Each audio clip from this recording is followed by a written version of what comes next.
One of the most common and economical ways to insulate a wall is using fiberglass bats. But how you install insulation is critical to the wall's overall performance.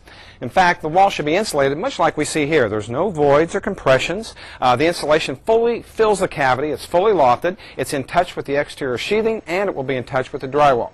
Well, with me today is Joe Rigo, who is a building science educator. Joe, what are the areas that builders need to focus on in terms of some of the more problem areas that you see in your day-to-day business?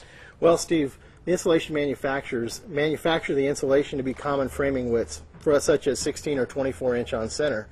We know that greater than 40% of all the framing in the houses are odd space framing. That makes the insulation installer a pattern maker. So, Joe, there's a good example of that over here. Great example. The insulation contractors installed the insulation to fit perfectly in this narrow cavity. You'll notice that there's no compression, no voids or gaps, and the insulation touches all 6 surfaces that you referred to earlier. Now, another area of concern is areas that do not get insulated before the sheathing is installed. There are some areas, for example, the common wall between the garage and the living space oftentimes is not sheeted prior to the insulation contractor being there. So the insulation contractor needs to use something with a facing, such as craft face bats, to staple them in to ensure that the wind doesn't blow them out. Also, I suppose where corners intersect, sometimes the framing techniques are such that they just don't get insulated. They don't. Depending on the framing technique that's used, if the builder's using something like California corners, we can insulate behind those corners. If there is a framing technique that doesn't allow the insulation contractor to insulate there, basically we have a void that the insulation contractor cannot address. What about electrical areas?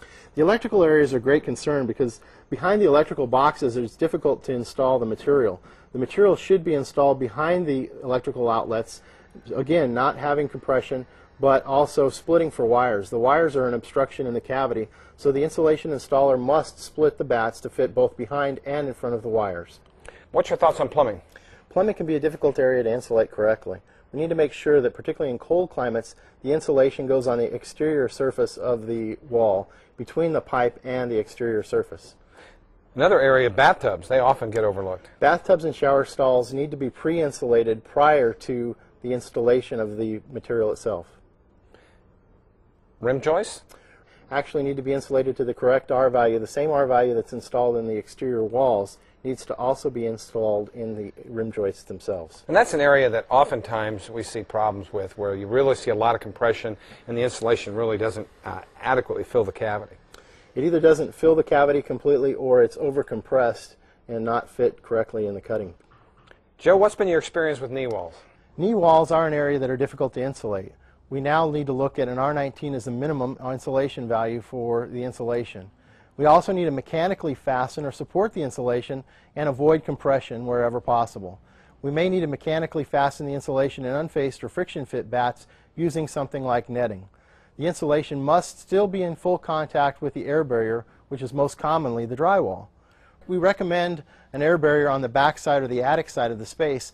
The insulation also must be secured above the knee wall so that loose fill insulation will meet the same depth and density requirements to achieve the R value desired. So, Joe, another way to insulate walls, of course, is loose fill insulation. Why don't you go over the common ways that we do that with fiberglass? There's a couple of different ways to do that. One of the more common ways is to apply a fabric to the wall and then insert a nozzle and blow dry fiberglass in behind the wall cavity, filling up the cavity perfectly. We need to also make sure that they meet or exceed the manufacturer's weight requirements per square foot, ensuring that the homeowner gets the R value that we charge them. If they would density sample early on in the jobs, we find nationally what they typically do is actually over-install the amount of insulation that's required to get the minimum R value. So if they're careful and will density sample early on in the job site, it will set the standard for the rest of the job. Skylights? Skylights are difficult to install the insulation correctly. Because of the framing techniques that are used in framing the skylights, it makes it difficult for the insulation installer to secure the bats to the skylight itself. And how do you recommend it be done? I most commonly see actually craft face stapling of the bats, and actually they'll put the vapor retarder towards the warm in winter side and staple through the bat. And is that inset staple, or are you recommending face stapling to the actual truss? Well, anywhere we can face staple, it will allow us to keep the vapor retarder intact. So that would be my preference, but it depends on the framing that's actually used. So if they're actually gluing up drywall, you probably want to use a friction fit bat there? A friction fit bat would work very well in that application. Well, Joe, great information. Thanks for being here. Thank you, Steve.